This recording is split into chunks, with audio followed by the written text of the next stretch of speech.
শেষের দিকে যায় না।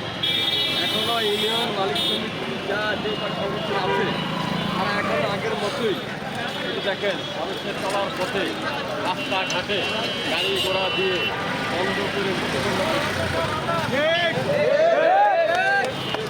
সমস্যা তারা সবটাকে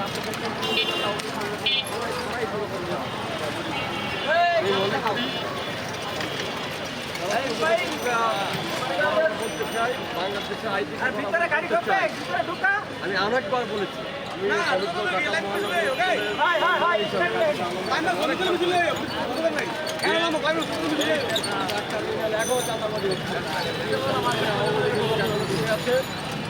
তারা অদৃশ্য শক্তির কারণে আবার এখন আমরা দেখেন রাস্তাটা বন্ধ করে থাকে তাতে মানুষের কষ্ট হয়।